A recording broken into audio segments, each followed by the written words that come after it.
नमस्कार साथियों, मैं हर्षवर्धन रायकवार, जन चेतना मंच का राष्ट्रीय अध्यक्ष, आज फिर आपसे हमारे गोंदिया और भंडारा क्षेत्र से जो अहम मुद्दे हैं उन पे आपसे बातचीत करने आया हूं। आज मैं जिस बारे में आपसे बात करने आया हूं वो गोंदिया और भंडारा के लिए काफ़ी अहम और ज्वलंत मुद्दे हैं और उनसे जुड़े हुए कुछ सवाल मैं आज उठाना चाहता हूं इस वीडियो के माध्यम से। जिन दो मुद्दों पे मैं आज बात करना चाहता हूं साथियों, वो है शिक्षा और रोजगार। हमारे गोंदिया और भंडारा जिले में शिक्षा का जो स्तर है वो दिन प्रतिदिन गिरता ही चला जा रहा है। जो कुछ अच्छे संस्थान थे उनको भी एक सोची समझी चाल द्वारा धीरे धीरे नष्ट किया जा रहा है। आए दिन अखबारों में हम पढ़ते रहते हैं जो शासकीय स्कूल है उनका स्तर कितना नीचे गिर गया है। वहां पे ना ही पढ़ाने के लिए अच्छे शिक्षक हैं, ना ही बच्चों को खिलाने के लिए अच्छा खाना। और जो कुछ स्कूल बचे हैं उनमें मैं ये सवाल करना चाहता हूं कि जो वहां पे शिक्षा का जो स्तर है, क्या हमारे जो जनप्रतिनिधि, यहाँ के अफसर और बाकी जो सम्मानीय गण हैं, क्या अपने बच्चों को उन स्कूलों में अपने बच्चों को भेजेंगे? साथियों, उसका जवाब है नहीं। डॉक्टर बाबा साहेब आंबेडकर ने हमें शिक्षा का महत्व समझाया। पिछले कुछ दिनों से धम्मचक्र परिवर्तन दिवस पर हमने उन्हें याद किया, उनके संदेश को याद किया। उन्होंने हमें बताया था कि शिक्षा उस शेरनी का दूध है जो जितना पिएगा उतना दहाड़ेगा। तो आज हमें अपने बच्चों का अगर भविष्य उज्जवल बनाना है तो हमें साथ मिलकर गोंदिया और भंडारा में शिक्षा का जो स्तर इतना नीचे गिर चुका है उसको साथ मिलकर हमें ऊपर उठाना होगा। और इस लड़ाई में मैं और जन चेतना मंच आपके साथ खड़ा है। लेकिन क्या सिर्फ अपने बच्चों को शिक्षा देने से उनका जीवन सफल हो जाएगा? नहीं, शिक्षा के बाद उन्हें रोजगार के अच्छे अवसर भी देने होंगे। शिक्षा के साथ साथ उन्हें अच्छी नौकरी मिले, इसका भी हमें ध्यान रखना होगा।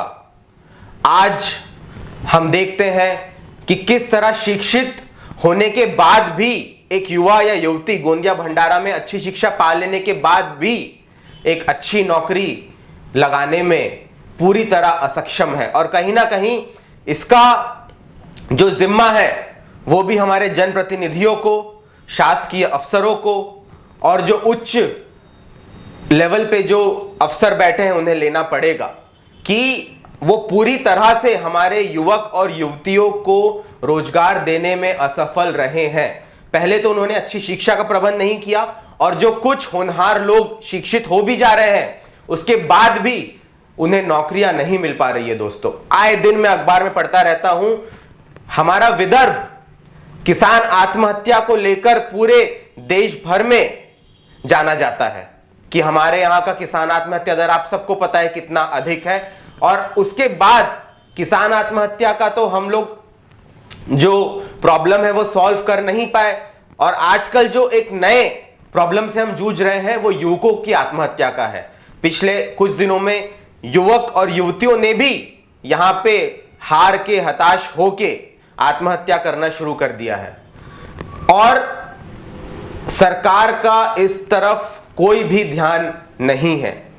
हमें युवकों को, बच्चों को अच्छी शिक्षा देकर जो एम्प्लॉयबिलिटी उनका फैक्टर है वो बढ़ाना होगा। उनको अच्छा रोजगार मिलाने में हमें साथ में कुछ करना पड़ेगा। इसके लिए जन चेतना मंच अग्रसर है।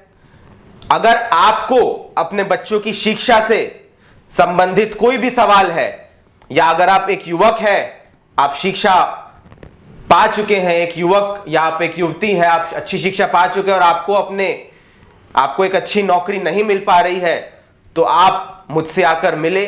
जन चेतना मंच का कार्यालय, जनसंपर्क कार्यालय है शालीमार होटल के पास, रिंग रोड, गोंदिया, या हमारा मिस्ड कॉल नंबर है 7827807807 पे मिस्ड कॉल करके आप मुझसे आके जुड़े।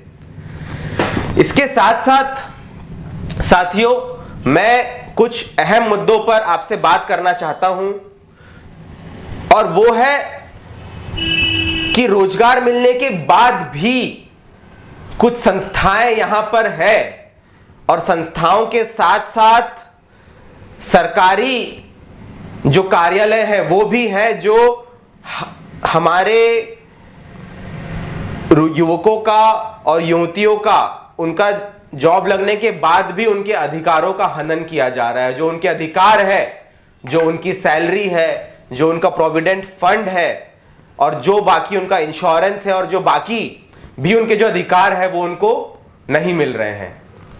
आज मैं फायर ब्रिगेड सर्विस में जो हमारे साथी वहां पे एम्प्लॉयड है उनसे मिला, उनकी बहुत सारी परेशानियां हैं उनसे जानी। अगले कुछ दिनों में जन चेतना मंच उनके कंधे से कंधा मिलाकर एक बड़ा आंदोलन गोंदिया में शुरू करेगा। बहुत सारी मुसीबतें हैं जो उनको झेलनी पड़ रही है, उनकी सैलरी उन्हें टाइम पर नहीं मिल रही, वो लोग अपनी जान की बाजी लगाकर लोगों की जान बचाते हैं साथियों। और ऐसे में उनको उनकी सैलरी टाइम पे ना देना, उनका प्रोविडेंट फंड का पैसा टाइम पे जमा ना करना, उनका जो इंश्योरेंस है जो उनको मिलना चाहिए वो नहीं मिल रहा है। इसके साथ साथ बहुत सालों से उनकी पिछली जो सैलरी की रकम है वो उन्हें नहीं मिली है।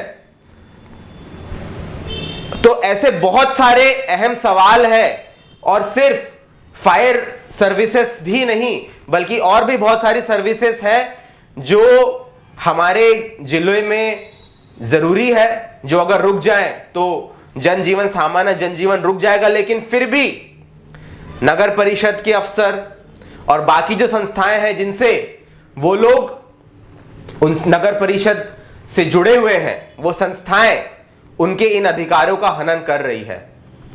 तो मेरी उन सारे युवकों से ये अपील है जिन जिन तक ये वीडियो पहुंच रहा है कि आप इस वीडियो को ज्यादा से ज्यादा शेयर करें। अगर आपको भी ऐसा लग रहा है कि आपके अधिकारों का हनन हो रहा है, आपके जो अधिकार है, जो आपकी सैलरी है, आपका प्रोविडेंट फंड का पैसा है, आपका इंश्योरेंस है और भी बाकी जो चीजें हैं, अगर आपको नहीं मिल रही है तो आप मुझसे जरूर आकर मिले।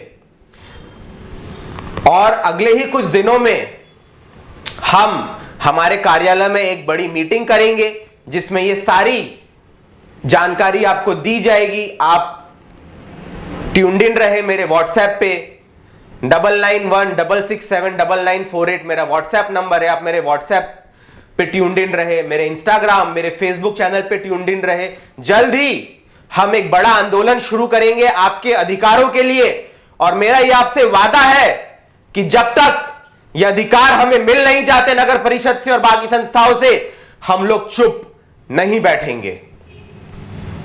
याचना नहीं, अब रण होगा, जीवन या फिर मरण होगा। अब हम लोग चुप बैठने वाले नहीं, हम लोग अपनी जान की बाजी लगाकर एक बड़ा आंदोलन खड़ा करेंगे और अपना अधिकार हम लेकर रहेंगे। यह मेरा आपसे वादा है। जय हिंद, जय भारत, जय महाराष्ट्र।